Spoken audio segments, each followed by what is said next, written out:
Good evening and welcome to Press Pass. My name is Mark Masai and here's what we have lined up for you.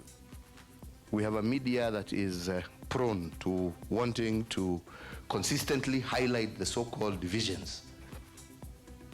Arrest from Monday protests, but is the division on the IEBC stalemate a creation of media or is it made worse by media?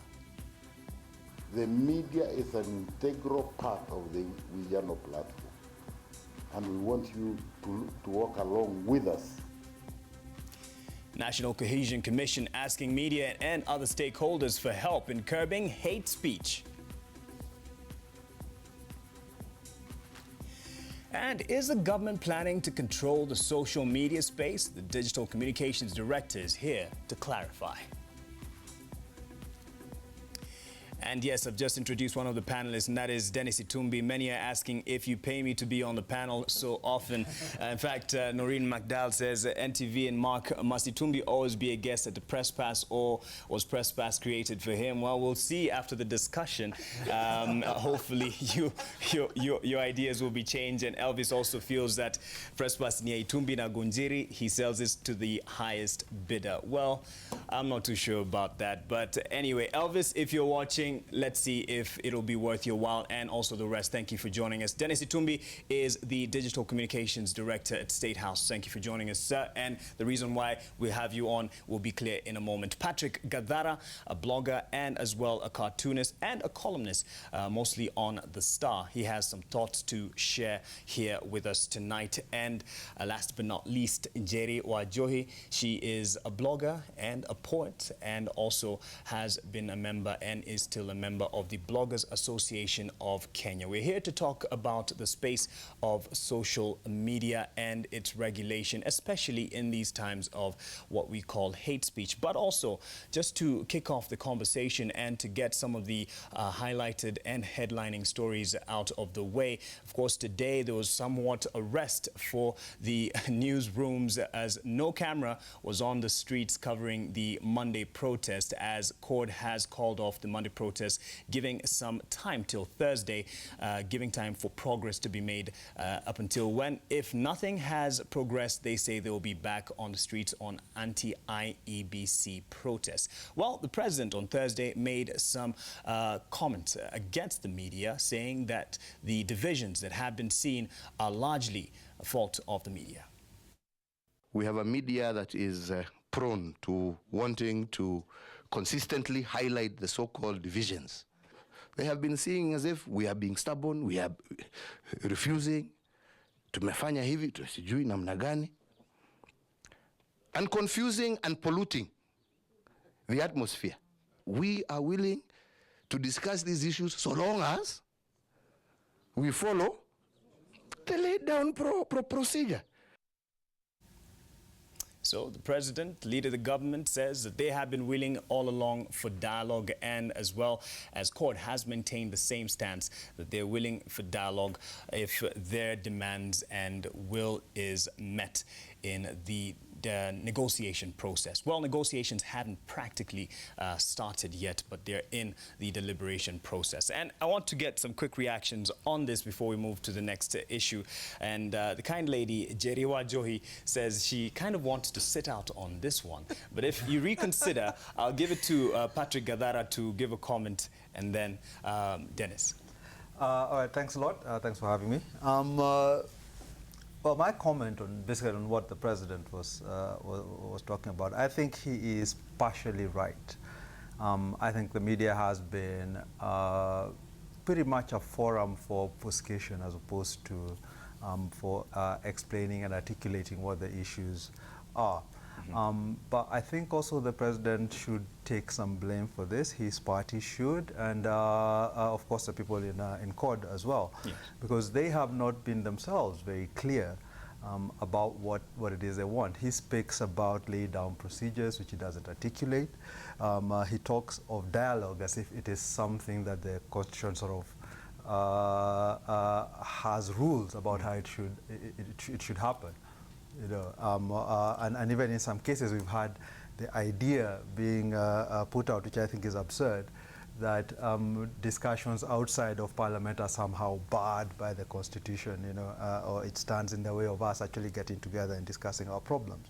So I think it's not just, I mean, the media has acted very much as a sounding board, as a megaphone for the confusion that's actually emanating from the political parties and from the political players, you know, and I would fault the media in that it does not actually sift what is coming out, you know, and actually present what are the actual issues that Kenyans should be on this particular matter of IEBC. Yeah, especially on the matter of IEBC, you know, so it's really presented as this Court versus Jubilee thing, right? And where we stand and the interests of us as Kenyans is sort of subjugated to the political fight between these two parties. Right. Dennis, your stance on this particular issue, whether there has been the grandstanding that has been made to seem apparent in the headlines and in the news, is more creation and a desire for media to make it look this way? Thank you, Mark, for having me. For Elvis and the other person who believe I paid for my seat here. In fact, I think you should open up one of the press passes once a month for there to be a bigger crowd in studio, even with them. Then you can have bigger participation, and you'll avoid that. That More said, than willing. Mark, that said, the president is actually raising a big concern, which I also experience in my practice of journalism. We have too much of he said and she said kind of journalism. There is retroprobity in journalism. When I hold my New York Times, there are people I want to follow, because when they write pieces, they are pieces that can tell you about Afghanistan over a period of time, just because they get into the story and not only say what someone said and someone said, but they probe into the story, they dissect it, they get into pieces, they stitch it, and by the time it is a composition, it's not only a poetic narrative, but a proper news story. Right. But our training has remained the same since 1979 in media schools, with retro revision of our curriculum, so that 5 Ws and a H and a quote must come at the third para, and that it must be 30 words at the intro. That has constrained the way we practice our journalism. All right. So in terms of what Gathara is raising in terms of dialogue, is it bad outside Parliament? No one is saying it's wrong to have dialogue outside Parliament. All what you're saying is, this country went into a dialogue in Serena in 2008, and in that dialogue, one of the outputs was actually the electoral reform, and that was enshrined in the constitution that was later passed in 2010, and clear procedures of how to review that were made and enshrined in our constitution. So the president is just basically saying, look, let's engage on this, but let's engage with the instruments that we ourselves created. As this conversation has been going on, and still, the invitation is out for you, Nzeri, if you want to weigh in. Yes. Even as the conversation goes on as to whether it should remain a parliamentary issue or not, or can it be negotiated outside the confines of Parliament, there has been the invitation of experts, so-called experts, to weigh in on this matter as we have been analyzing these issues. Well, yes, I think there has been, but not enough. I mean, for me, and I'm talking about invitations by media to experts to come in. But I think the coverage has really pretty much been dominated by the rhetoric coming from both sides. And a lot of times, I find it is devoid of any critical analysis. To go back to what Dennis just spoke about, you know, the idea here is that we, for one time, agreed on something, and then therefore we are totally bound by it, we can never change it, is not true. You know, and secondly, for us to see, I mean, what's stipulated in the Constitution are the means, if you will, for, let's say, getting rid of commissioners. And these are important because commissioners have to enjoy a degree of independence, you know, and stuff. But when it comes to us discussing the problems that we have at the Commission, you know, these discussions happen every day in bars, in places outside. You know, the question is, how do they actually feed into the political process?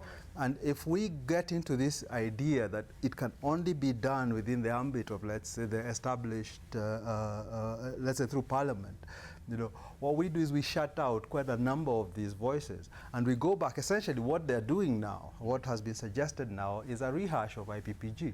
And if you remember what IPPG itself was, it was actually Moi's attempt to essentially blunt the push by civil society of reform by simply sequestering the process within parliament. So all it deals with are the interests of politicians, not of the wider society. So, and this is where I have a problem with it, is you will have Uhuru's team and Raila's team essentially cutting a deal amongst themselves, but where is the rest of Kenya? Okay. And yes, and then Jerry, I'd have to bring you in on this one.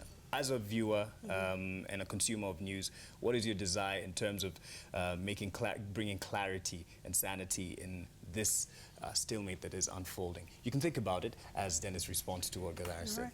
Yeah, on the issue of citizen involvement, one of the key deals that have been struck, remember Jubilee came up with 11 members and CORD had done 3 or 5 members, I don't quite remember, but then later when they met the church leaders, they said 7 is enough, and they said that the team by Jubilee had to be cut by 7. Jubilee agreed to cut off to 7, and that deal was done.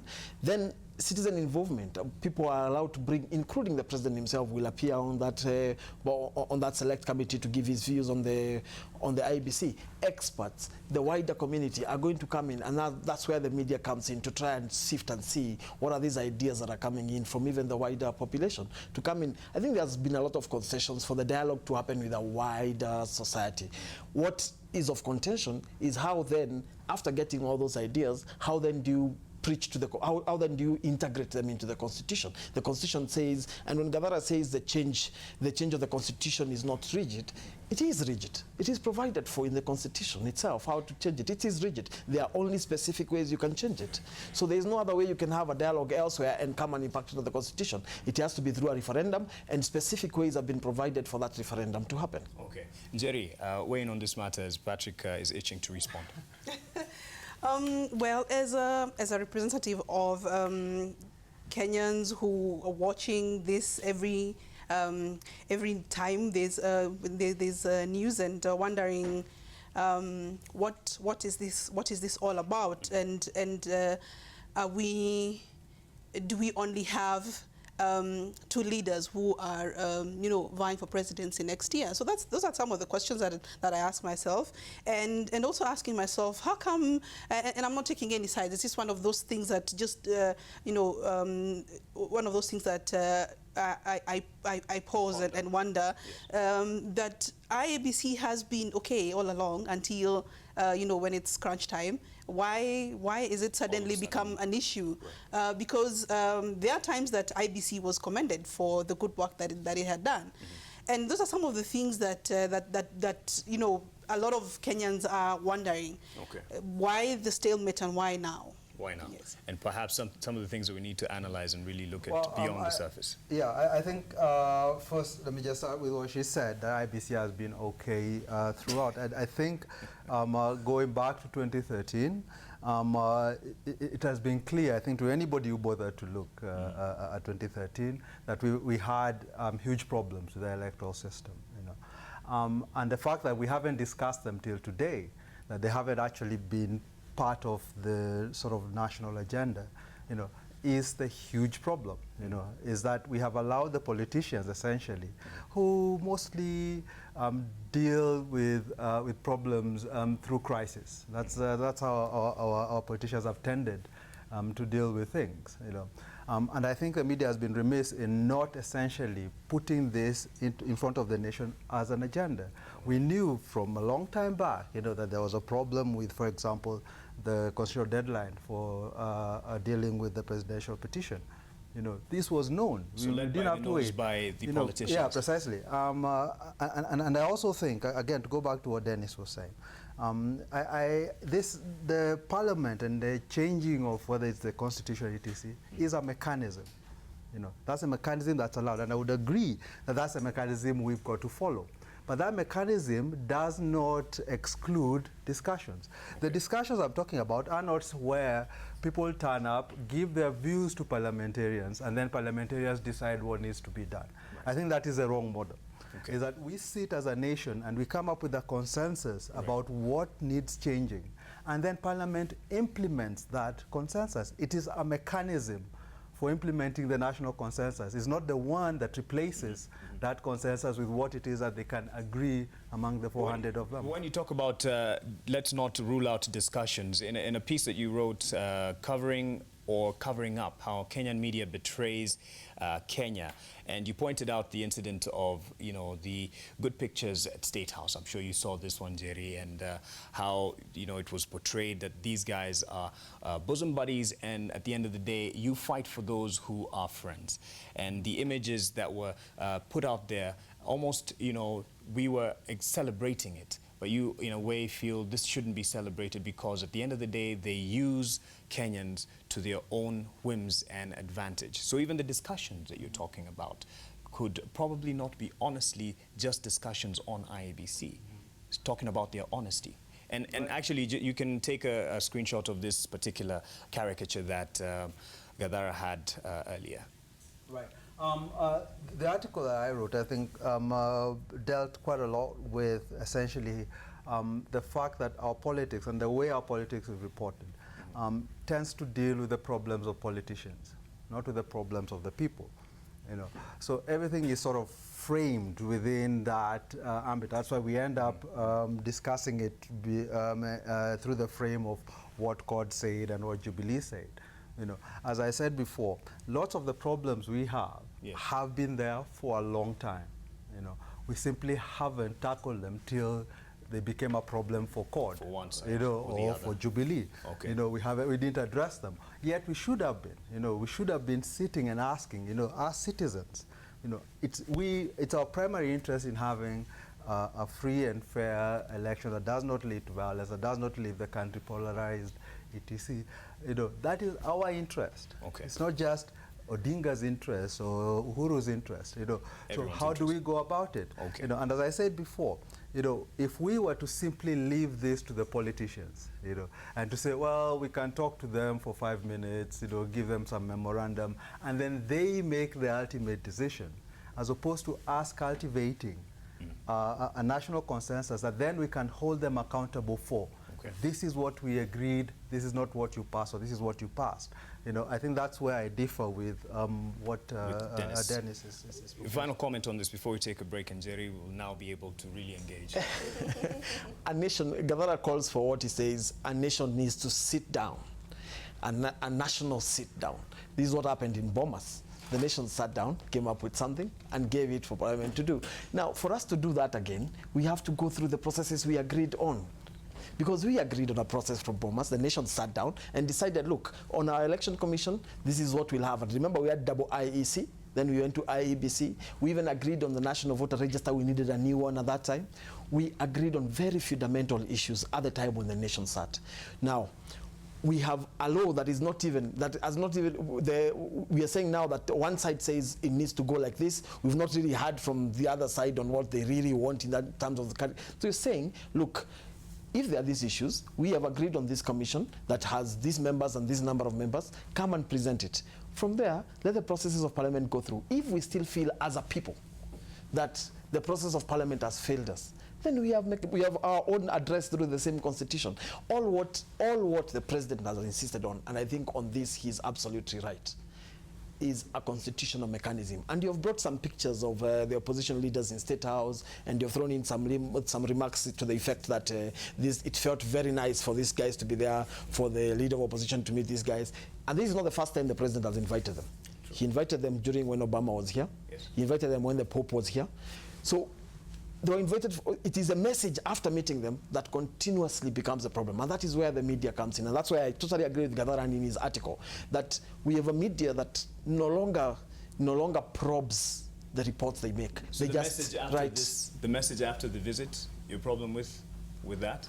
First, the way it was covered. Leader of opposition was in Narok for burial.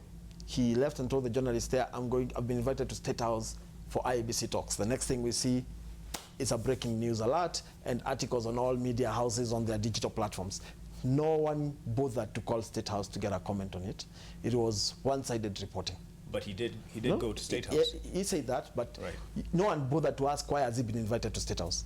Okay. You ran with one side of the story. So the objectivity was killed from the beginning. So they arrive in State House and they leave, and Honorable Wetangula rushes to Senate and gives a statement to the effect that IEBC was discussed. I mean, surely. It wasn't discussed, you say? Yeah. At that point, no one bothers to call anyone within the entire framework of State House to get even a response. But I'm not seeing the problem inherent in simply leaving this up again to politicians. A simple meeting such as that, you know, where they both come out saying we agreed this, we agreed the other, you know, on different things. We as a public have no way of holding them to account, because all we'll end up with is State House saying no, it wasn't discussed, and this other guy saying it was discussed. But because it is discussed in a forum where we are not present, we are not represented. But you elected people, to represent your views. Again, That's democracy. people, I mean, the people who are there, who we elect, don't replace us. You know, they're there to represent us. You know, but in many cases, especially when it comes to elections and electoral law, they have their own interests. Right. And their interests are actually pretty much dictated as to whether they are incumbents or they are not. Not so much what Wanjiku thinks down there. They are dealing with their own interests. And we've got to recognize that and to say, if we leave the process up to them, it's you know, we are going to be left in a situation where, as happened with IPPG 20 years ago, you know, where they pass something and the rest of us essentially shut out from it, and we have very little mechanisms for holding them to account for what we want. And in the same breath, not letting either side of this seeming divide tell the story. Yeah. In the narratives that roll out. Or shape. That's the way it's looking. Right. Yes. All right. That's what they're all trying to do. One party is in government, and that's why Gadara needs to appreciate that we have an opportunity. The entire thing is on record. We can release the entire video to media for the right record to be put out. But you haven't. But the issue is, as government and people in governance, we also have a responsibility in the merits of governance. We just cannot just be releasing everything because some politician has differed. Because we are in government and we intend to govern in the right merit and right way. We should be transparent to all of us. No, transparency. You're accountable to all of us. Transparency. So we should know the president sat and talked to so and said this and that. Galara's attitude to transparency is for us to declare how many guns we have bought. Last night were they AK-47s that were manufactured in 1948? I didn't say that. But that's exactly what they were discussing in State House. Come on. It means on pertinent issues. Even those pertinent issues. I mean, going to war against Somalia is a pertinent issue. We can't declare our strategy. We can't put it out there. We will not declare what the president and the former prime minister have discussed in a room. I mean, it is up to trust by leaders to be able to come out, but we are saying what they said was wrong. In the same breath, you wouldn't be able to tell us or clarify what was discussed then if you won't disclose. But we have already clarified. The leaders have themselves clarified. No IEBC was done. All right. You have the clips. You've just played them there. All right. And now let's move on to the next part of this conversation, and that is also on the part of media to support in curbing hate speech and how it manifests, especially in social media.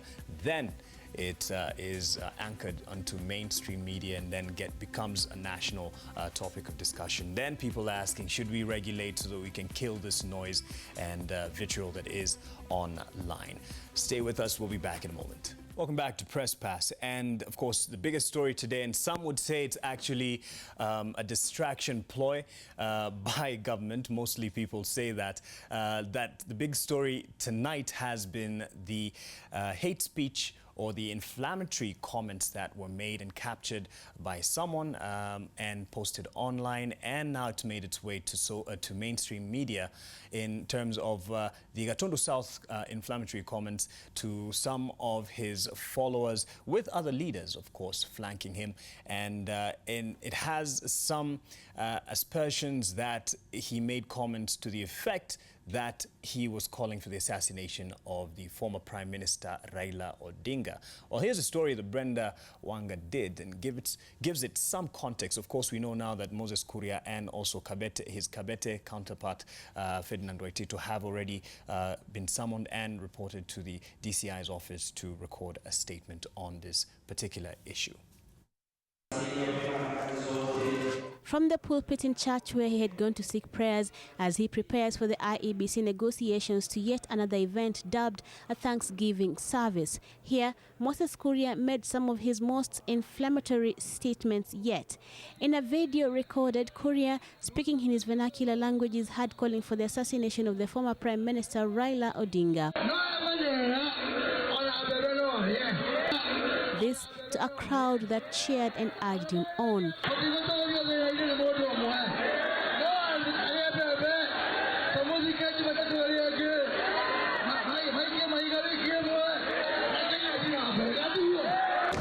Utterances that have earned Kuria another summons to appear before the NCIC this week. So have we also again summoned Mr. Kuria to appear again before this commission? And condemnation and threats of mass action from the court brigade. Thursday morning, we are all headed to IG's office so that he can tell us why he has not done what he's supposed to do as the IG of this country. The NCIC will also be going to court to seek the revocation of bail terms for the legislator, a situation that could see him behind bars. Moses Kuria's history of such utterances and actions is well documented. In July last year, the MP was charged in court for 3 counts of incitement to violence, ethnic contempt and hate speech. The incitement charges stemming from this meeting where he had mobilized youth in defense of the NYS projects at the height of the NYS cash scandal.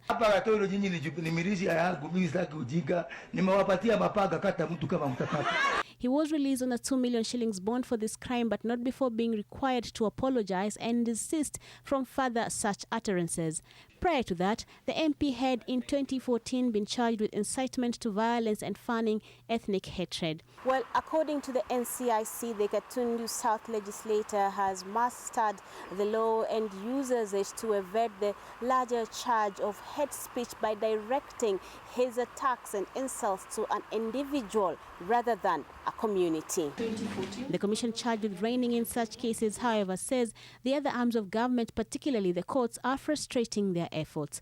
And every time we have gone to court to seek the court to cancel that bail, the court has refused to do so. I think you should ask the court what drives them as well, not to listen. Brenda Wanga, NTV.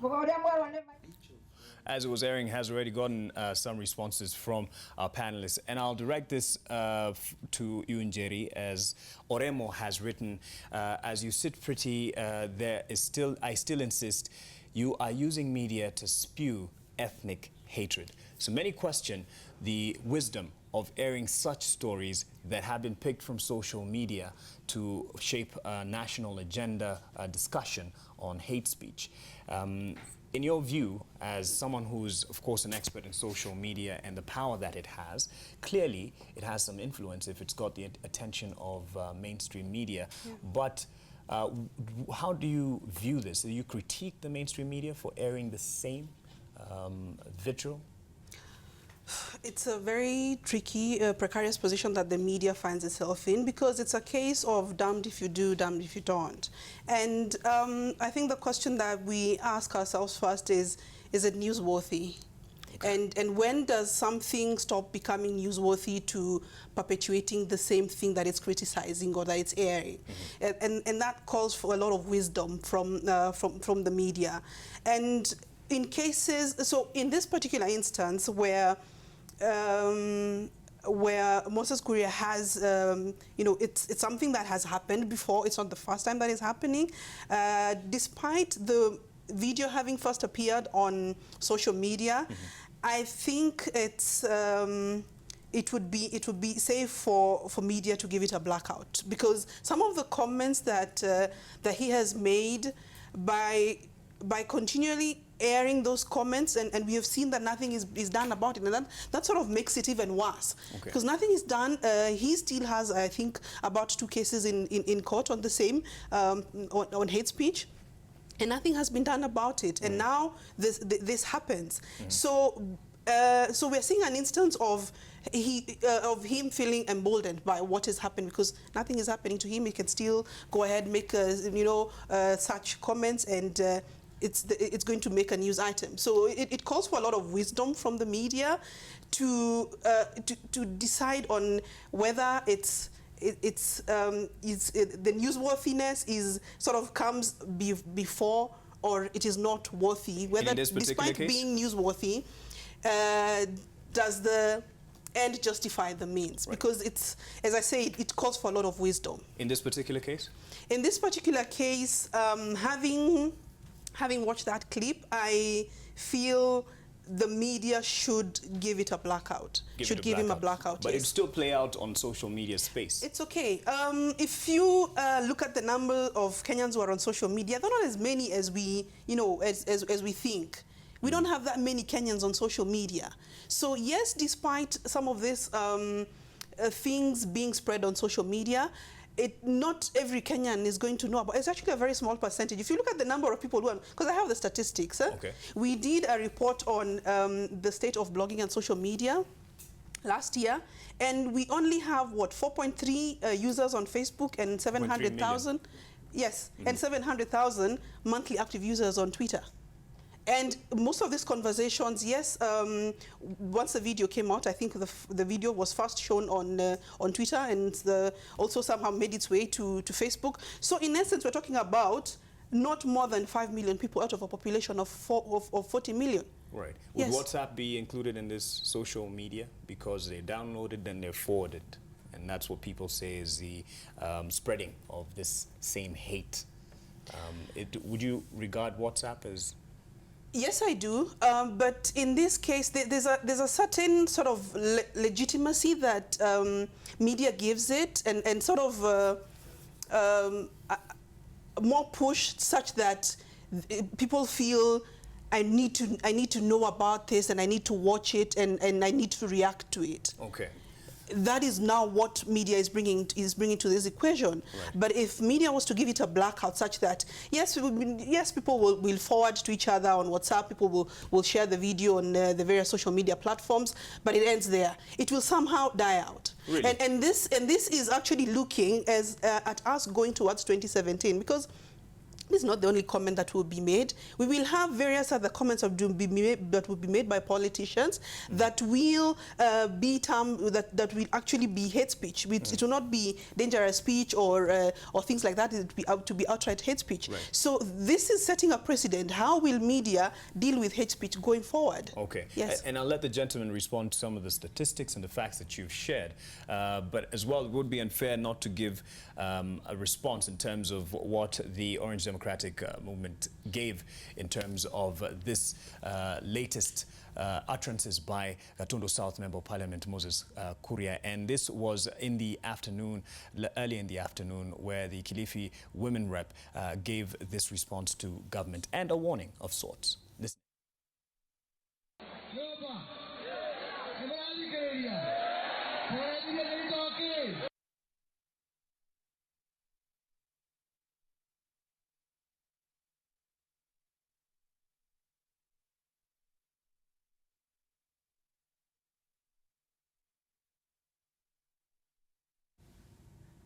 Those were actually the comments over the weekend by Moses Kuria. And the next one, just to give guidance to my director, is what the Kilifi Women Rep gave in terms of her response.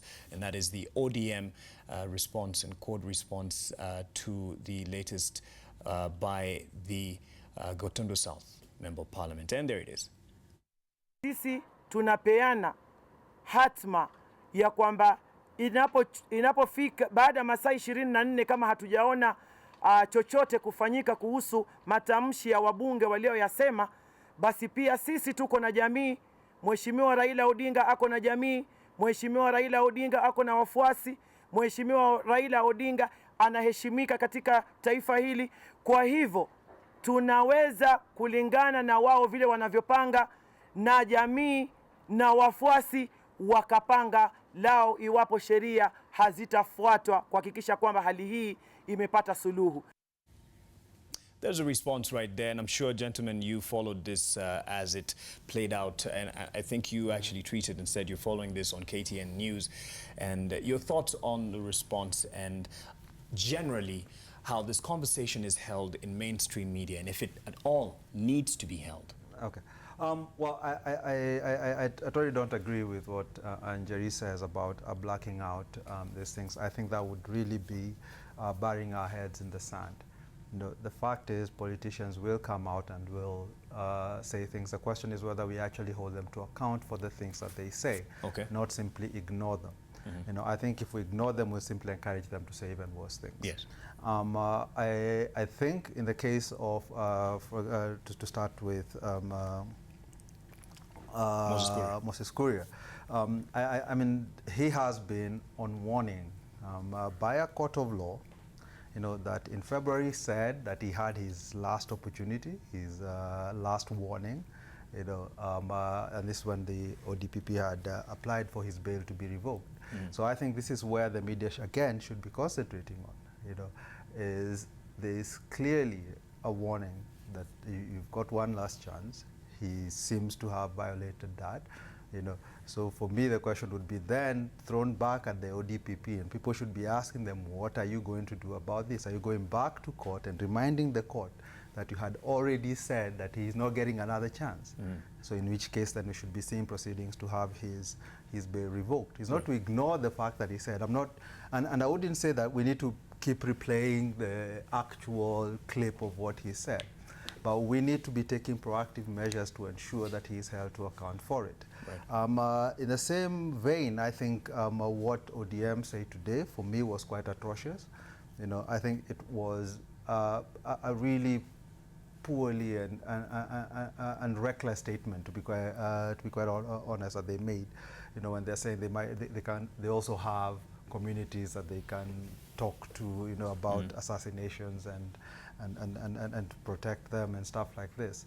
You know, I think they are essentially playing to Kuria's script as opposed to countering it with more sober discussion. I think they should be held to account for that. And this is what I'm talking about when the media stands in the space where it's not just regurgitating what either side is saying, but it's actually standing in a space where it protects the public interest. And the public interest in this case is essentially to ensure that hate speech, which is already criminalized in our laws, is actually punished.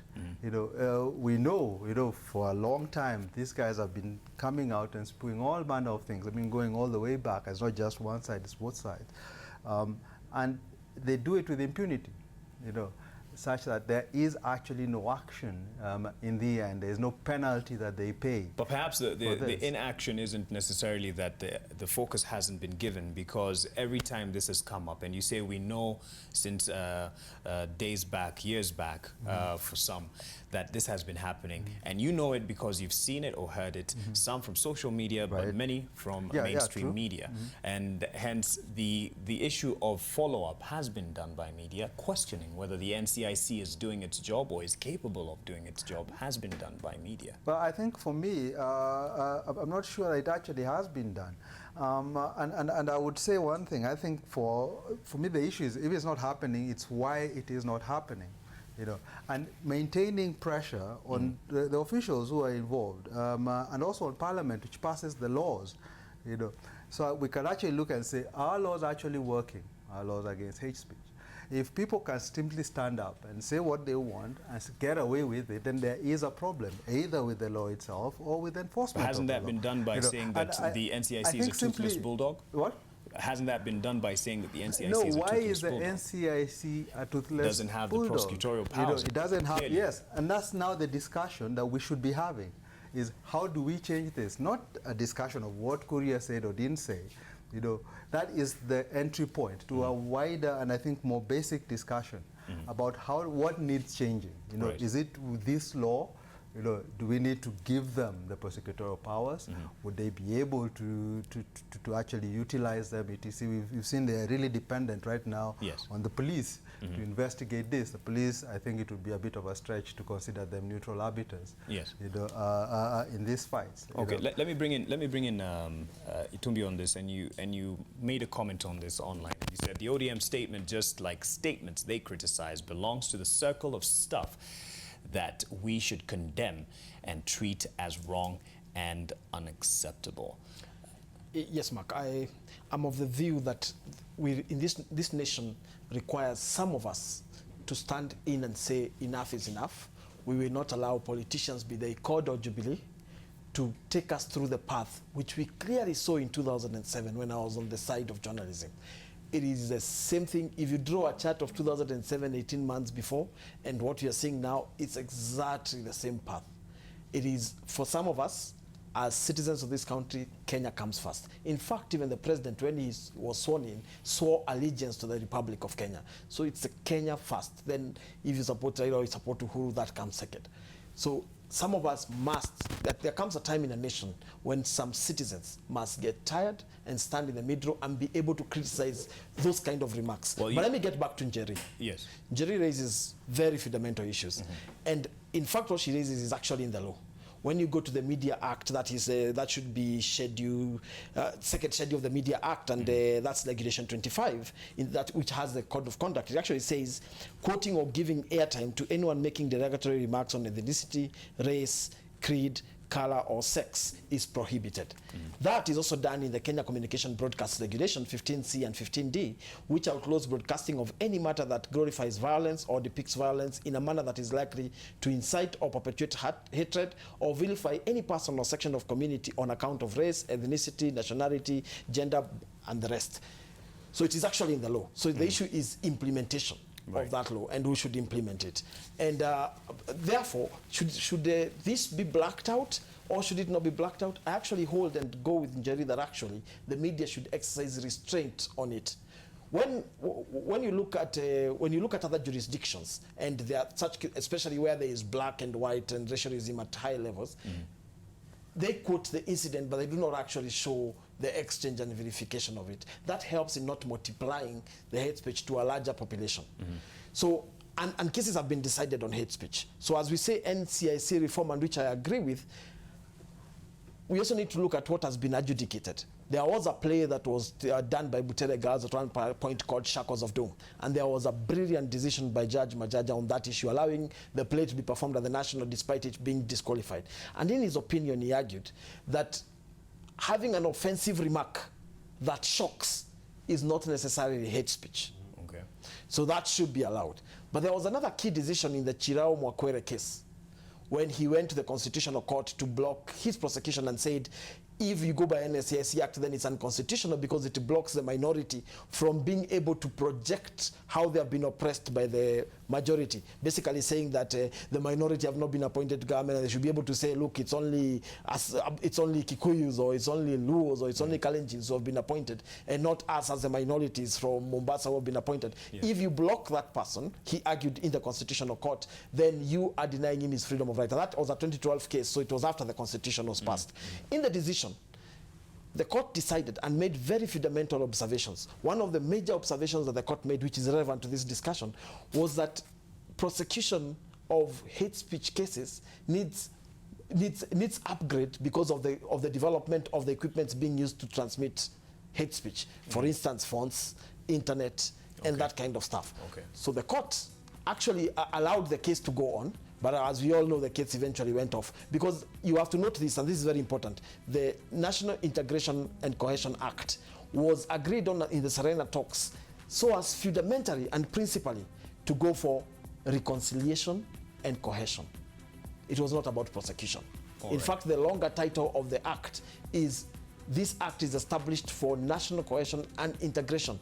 That is why when Alan Wadi, who was arrested under this, was charged under the act and became the only person who has ever been sent to jail under the NCIC Act, when he went to appeal, all that he was required to do was basically just apologize. And that charge was done because cohesion comes first. And that is how the act was done. And therefore, we need to look at it. But as it is now, cohesion, basically going back to the people you offended and making peace, is a defense on itself. All right, but it's clearly in what you're saying is that we need better structures in being able to... If I may, I mean, we've seen this happen time and time again. Don't forget, Kuri apologized. You know, was let off and he's back again doing it. You know, so it's, in essence, there is no deterrence. You know, for as long as you can say, I'm sorry, then you're off the hook. You know, and this is the problem, I think, you know, is we need to get beyond simply saying it's okay, he apologized, you know, to actually imposing penalties, you know, for behavior that we do not think is compatible with our values as a democracy, you know, and our aspirations, you know. So in the end, if we want to deter the speech, if we want to deter hate speech and stuff, we've got to punish it.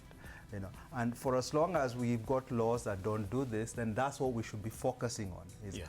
what needs changing in these laws, and I'm quite happy perhaps an instance that Dennis brings it up. Yeah, perhaps an instance though, as we take another break, then really get into the discussion of regulation, which he has somewhat previewed here in this conversation. When you talk about us being citizens and standing up against the issues that really need urgent attention, and there being need for deterrent, at least a lesson being taught to someone, wouldn't you say the president that you speak of highly, and yourself, should be able to stand up against some of the leaders, Moses Kuria being one of them, who's seen as a darling of the president? I did that. The first thing yesterday after those remarks got onto social media, as a person and as an office, we did several tweets on our main platforms. The thing is this: the police are an independent agency. You know, Kenyans went to a referendum in 2010, and they decided how they wanted to be governed.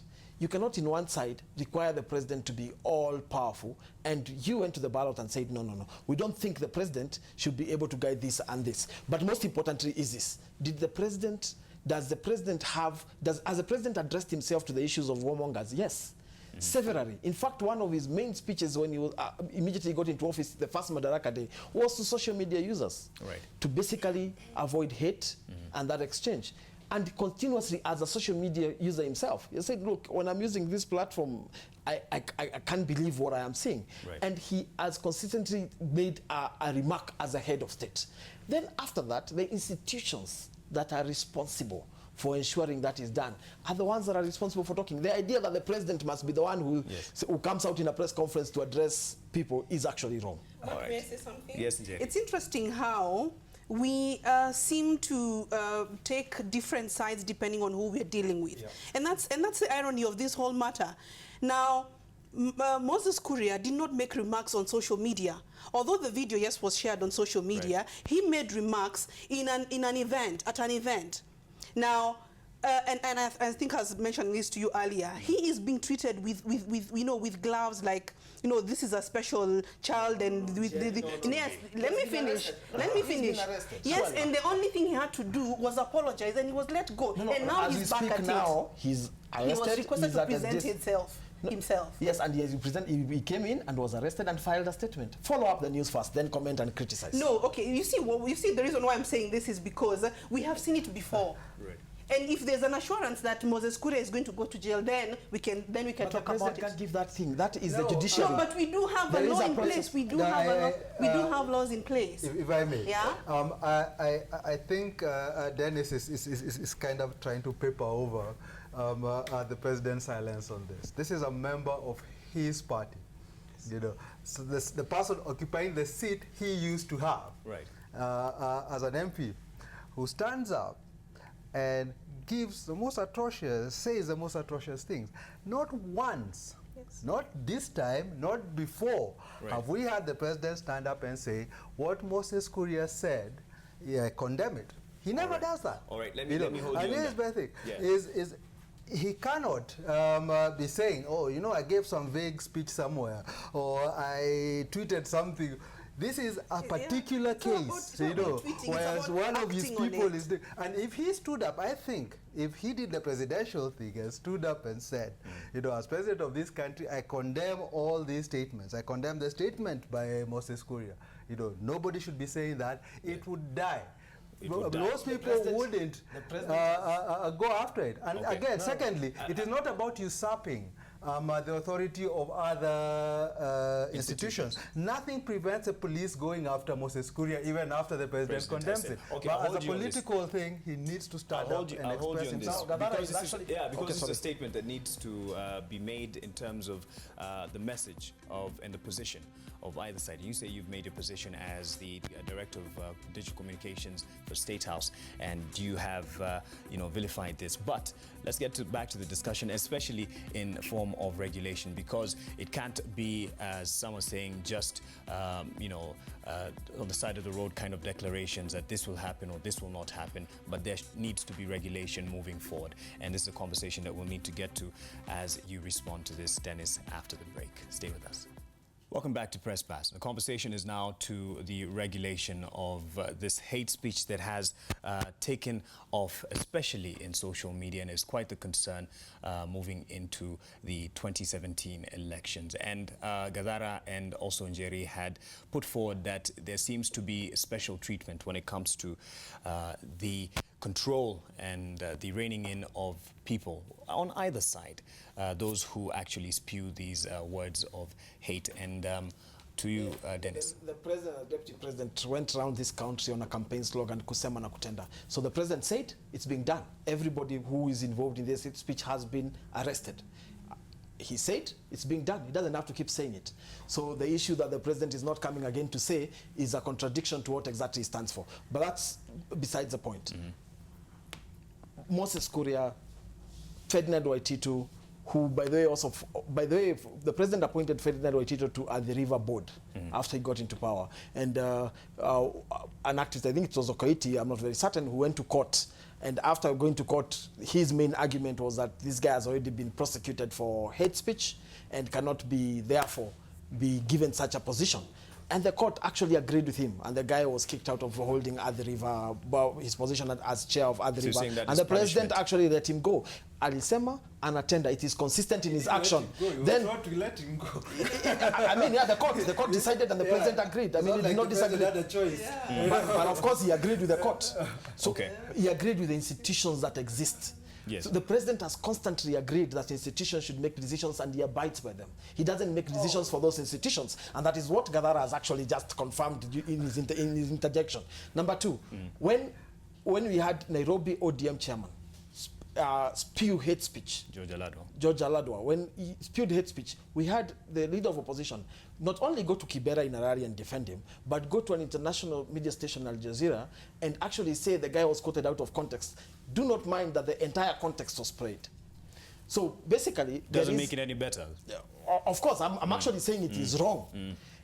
And for the president, several people, including myself, who work for him and speak for him on digital media, have gone out and condemned this issue. Police who work as an institution of this country have already summoned Kuria, and as we speak now is at the CID having filed a statement, and the investigation is going on. So basically, stuff has been done. This president, this administration has not kept quiet on the issue of hate speech. Action has been taken constantly and continuously. When Jerry says that Kuria has been handled with kid gloves, you wonder what other thing can then she says, the moment we see him in jail, the president has no powers to take anyone to jail. That is the work of the judiciary and the prosecution to prosecute the case, and the judiciary to decide who goes to jail and who does not the president of the Republic of Kenya. Let me give Jerry an opportunity to respond to I was just waiting for Itumi to talk about how that sort of comes into regulation of speech on the internet, Yes. And we should actually be terming it as censorship, not just regulation of social media, because in essence social media is free speech, and when you start to call for regulation of speech on social media, what you're calling for is censorship. But this is what I'm not getting, that we already can tell that it's the leaders from either side that are spewing hate speech. But the calls are not for how do we deal with this rampant cases of hate speech. That attention seems to be focused on, no, we need to focus on hate speech on social media. So there's misplaced priorities here.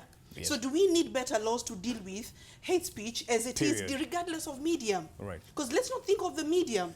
Because what we've seen, sorry, let me finish. We have seen social media get blamed for very many things, including bringing down a bank. That's something we'll talk about. And what we are failing to look at are what exactly are the issues. So we are now condemning the medium and not looking at what are they? But it is a powerful medium. Even the 5 million you've quoted that are online and quite active online, that is still a powerful, yes, it is a powerful medium. It is a powerful medium, and it is prone to abuse. as it is, because it's a double-edged sword. It has the power to build and it has the power to destroy. Yes. But we do not need regulation because there already are laws that exist that regulates the space. Okay, let me give a fair response here. Gadara, make a response to what he had said earlier, and then really get to this regulation issue because he needs to clarify. First, on this idea that the president always obeys court orders, we all know it is not true. You know, that he picks and chooses the ones he will obey. You know, you remember when he blew up the ship? You know, stuff. There was actually I'm offering you 50,000 shillings if you give me a court order after this show. That's how. Because it does not take your money. You know, there was a court order. Because you're lying. No, it's not true. I mean, it is not lying. It is not true. No, what you're saying is not true. That's what I'm saying. Oh, that you can follow up. That you can follow up. Okay, that is not true. Okay. When he ordered the recruitment of 10,000 soldiers who had been stopped by a court. It was wrong and they agreed. You know, and so the idea that he fought as court orders, I think, for me is quite easy. It's a bit. You know, the second thing is this: he can't say because my friend Itumbi here went and tweeted, therefore the president spoke up against social media. I mean against hate speech. You know, I think he needs to be heard. We need to hear him. You know, come out and say, I disagree with what Korea says. You know, I think it is condemnable. That's not to say that he's going to go and arrest Korea. Does that statement powerful but that in itself? statement is important. All the second thing is, I mean, going back to his ritual breaking of the law, you know, when you say, oh, he cannot order the guys to be arrested, well, he actually does it fairly often, you know. We remember when he went to Huruma and ordered the arrest of the guys who own the building, which he has no power to do.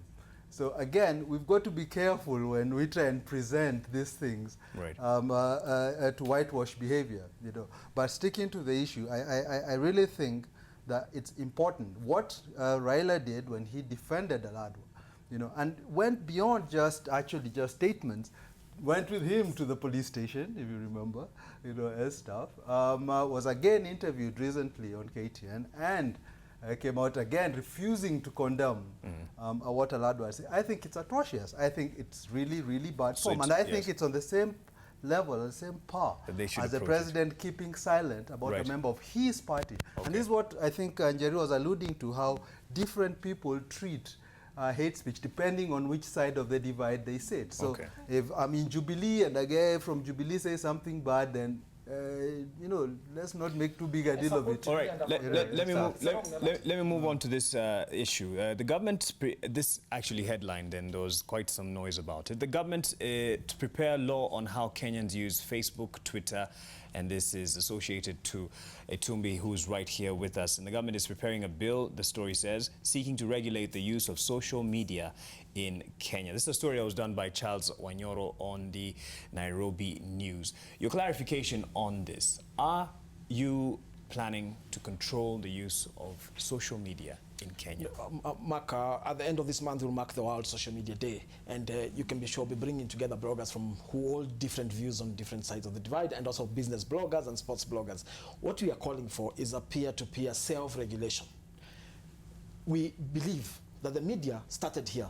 There was some guidelines that were developed by Wangethi, who was in the Nation at that time, and Joe Kadhi, a respected media scholar at that time, but they were unable to enforce those guidelines. So then government got in and did the Media Act, which of course was opposed for a while, and then media players got in and did the Media Act, which now became the act that supports self-regulation. So self-regulation was promoted, but it was supported by the Media Act, which created the Media Council.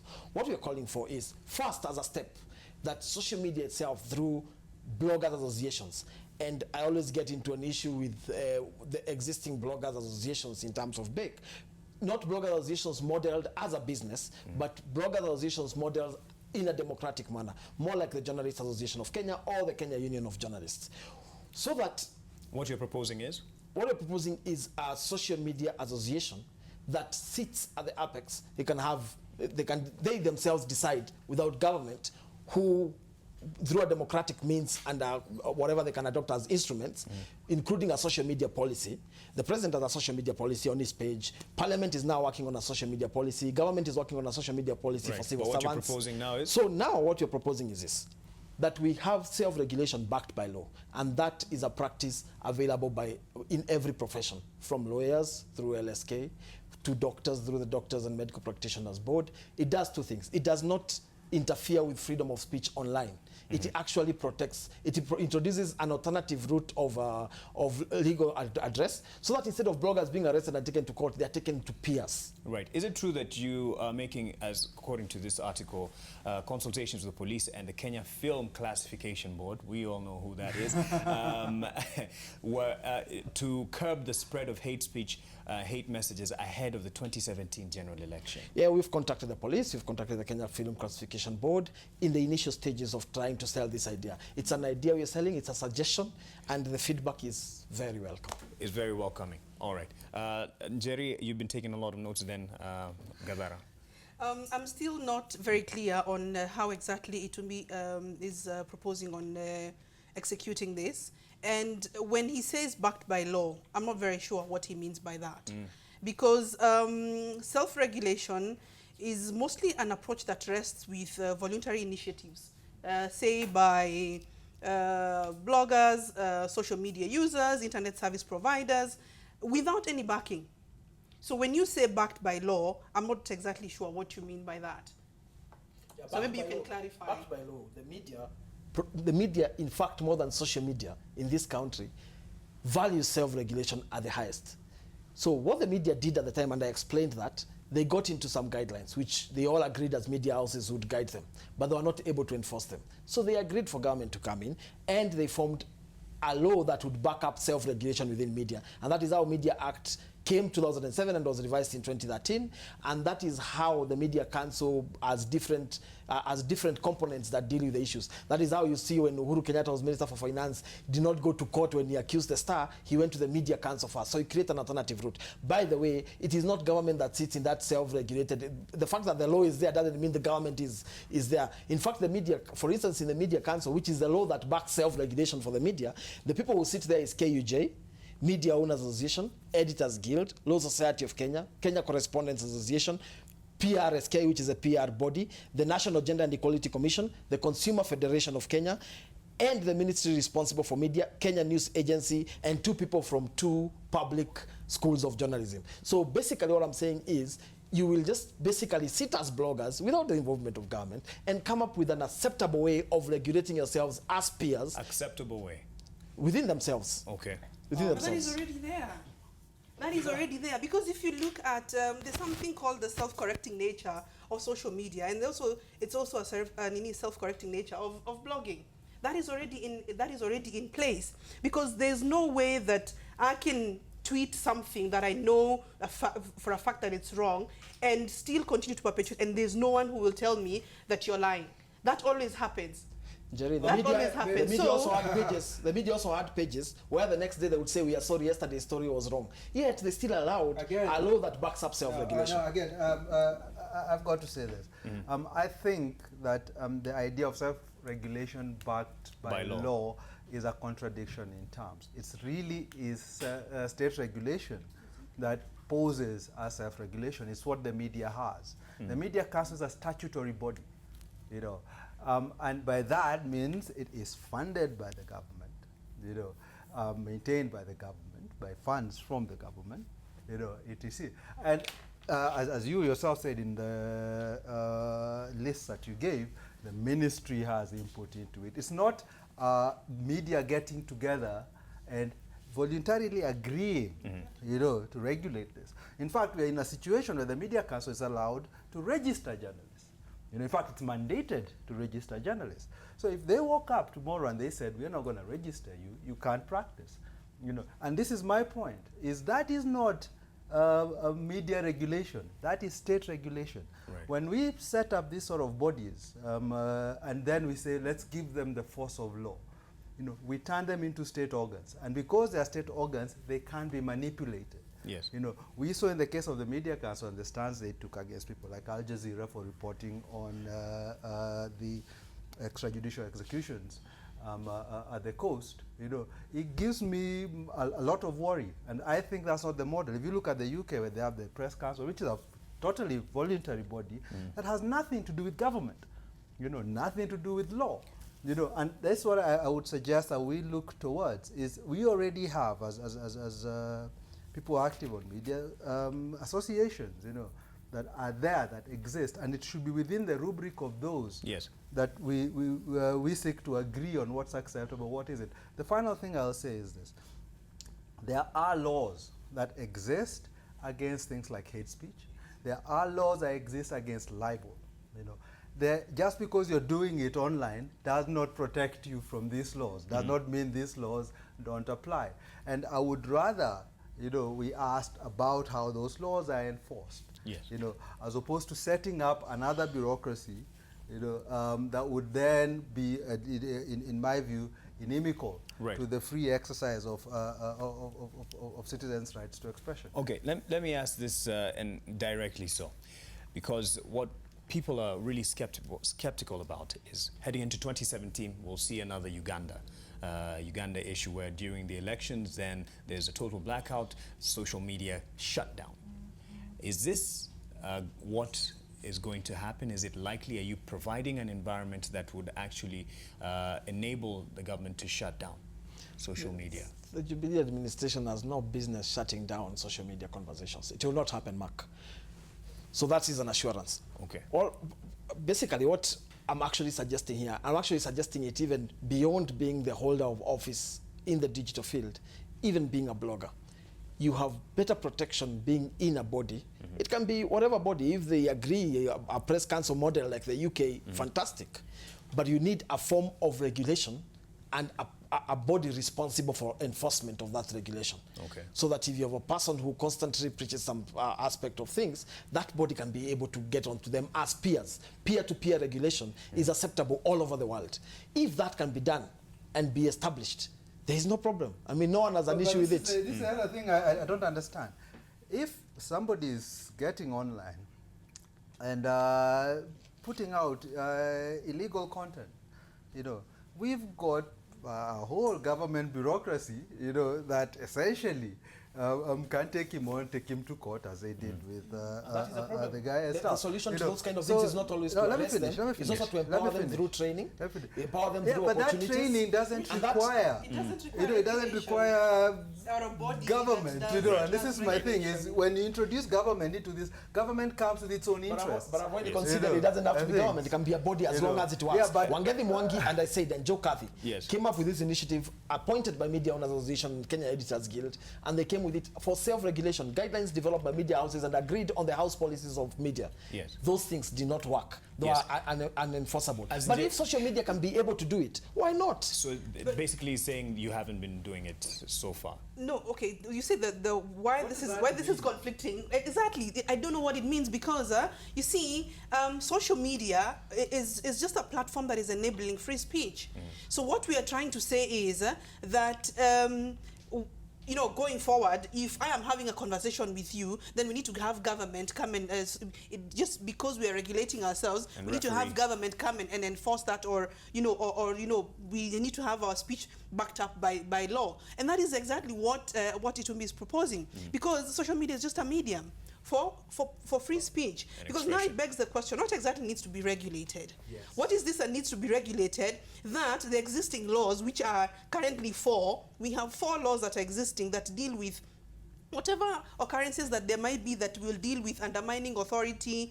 We have the Penal Code, we have the Defamation Act, we have the National Cohesion and Integration Act, and we have the Kicker Act. Those ones are already in place, and if they were to be enforced, then they will deal with all those things that Itumbi is talking about, which is all this propagating hate speech and such things. But I think it is important that we know that we deal with the actual issue of, you know, it's dissuading online dissidents. Right. And I see it as an effort. I see it as an effort to sort of deal with online dissidents, so that under the guise of, we're trying to regulate free, social media because of hate speech. Because we need to call it as it is. For me, I think the big issue that we should be asking is what is this need that we perceive for regulation? Exactly. Yes. Why is regulation necessary? It shouldn't be taken for granted that it is required. You know, we need to articulate what the problem is and why then it requires some form of regulation. Okay. You know, and I don't find that has been done. The second thing is, as Njeri said, what is it that is being regulated? We have to be clear. This is citizen speech that they are looking to regulate, you know, because all social media is a forum for this speech. So it's like going into a bar and purporting to tell people the sorts of conversations they can have, you know, and how they can express themselves, etc. That's exactly what these sorts of body would be doing. Right. You know? And for me, that is, I mean, it seems to me to be quite an overreach, and I think it would probably have many speech going to more than speech going to 4.3 million people from a particular place is no longer a conversation in a bar. It's a conversation to masses. So that is the wrong context of it. What we are calling for is actually the introduction of, and I'll repeat this, peers among peers to come up with their own acceptable rules and regulations without government. Government is out of it. Government is just throwing the challenge to Gadara, well, it to seems Jerry, like the government is waiting Mark. for you to come up with your regulations and give it to us. Let's look and verify that it's acceptable, and then we'll have laws to back it. Fantastic. If they want that, we will do it. No, this is what it's but as you can no. I was very clear, even in Embu where these remarks were made, that we need a system where bloggers sit among themselves and decide on a way of regulating. You say self-correcting mechanisms. I've already shown you those self-correcting mechanisms. What is it that you're regulating? What is the problem that you're not articulating that? And that is the conversation. That this is just the beginning. The idea has been floated. That is the conversation. But you're proposing a solution before we have said this is a problem. But I have no. The problem is not the lack of regulation. There is several issues. There is falsehood. There is terror. There is all those things that needs to go to peers in the social media sphere to be able to come out with solutions before government comes out with those solutions. Government needs not to be in this conversation if social media players themselves can come up with those solutions. But it's sounding that it will come inevitably. Well, if players in a field and a profession do not come up with solutions, government is obligated. I mean, seriously, hate speech. We've got a law on hate speech already in the books. You know, it doesn't. I mean, there's no reason why it can't be applied on social media. Terror. I mean, obviously we've got laws against that, against you perpetuating that. Just the fact that you do it online doesn't make it. Doesn't mean you're immune from those laws. Let me finish. Falsehood. We've got laws against libel. You know, they are there. So why can't we use these laws and enforce them online? You know, as opposed to seeking this mechanism that it preempts. You know, it tries to say that you cannot say certain things because they might do this, you know. And that's why I'm saying is actually a cartoonist who is in the media, and he appreciates that there are also house guidelines at the media house level, which are done, and he is controlled by the Media Act.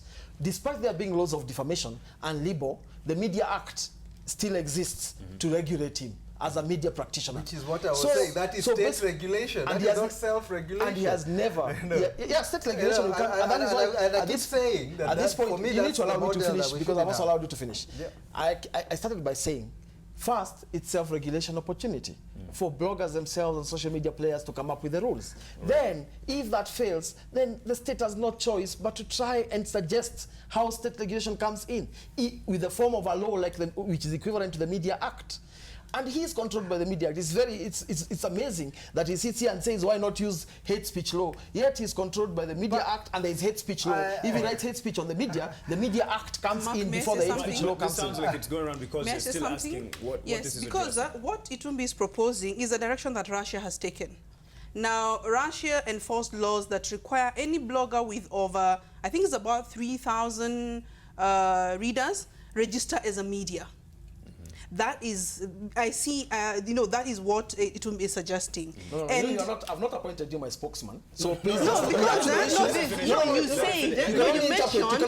mentioned, I'm actually using your own words, because you mentioned that someone who has a certain number of followers is no longer just, it stops being just free speech. It becomes a media, and that's the same length that is the same line of thought that I'm using, because Russia used the same to apply the laws that they have in regulating social media. But let me just finish. Now, Itumbi is calling for regulation of social media, yet the existing laws have already been used in dealing with social media users who, you know, this is controversial because from this year, from the month of January, we have had over 20 cases of social media users being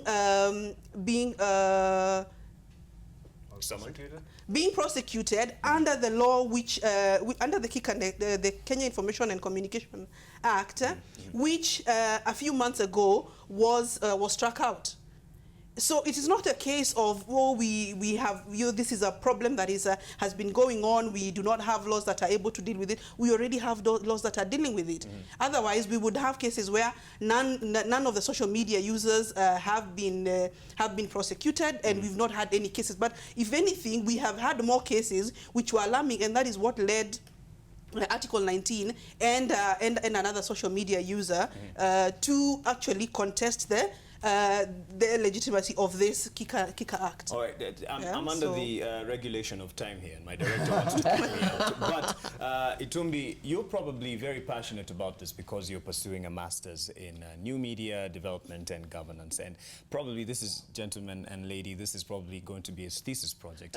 But as you advise the president on this matter, because you're in charge of the digital communications arm, isn't there need for more inclusion with the stakeholders? I don't know if she feels she's been included in this decision that you are setting up and in the process.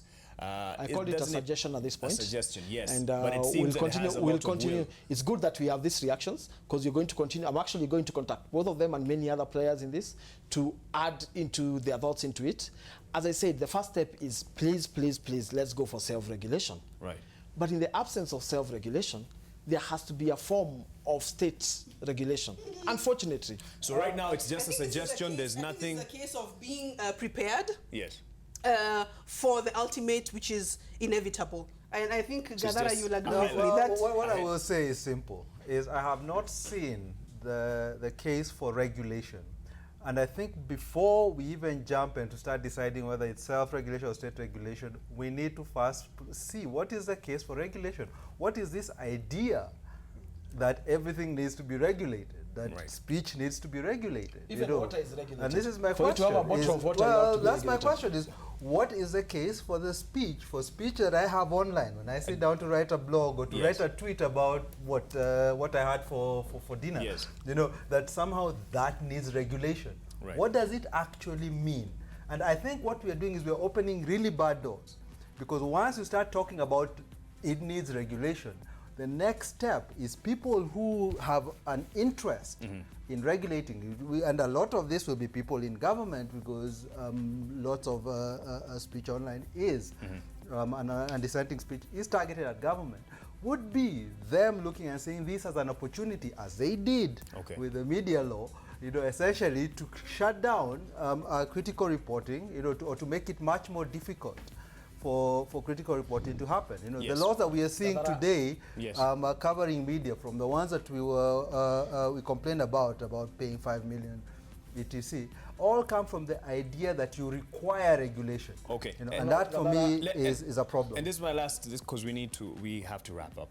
And in terms of regulation and what you're suggesting, will this also be directed to the popular but underground 36 bloggers that are said to be associated to the government? Could you clarify on that? I've sat on Press Pass before, I think you're not the host then, and many other platforms across TV stations, and said, if we were to hire bloggers, there will not be less than the 47 counties that exist. So that is a fallacy. So there's no 36 bloggers? There's no 34, 37, 36, or whatever number of bloggers that are constantly named. Okay.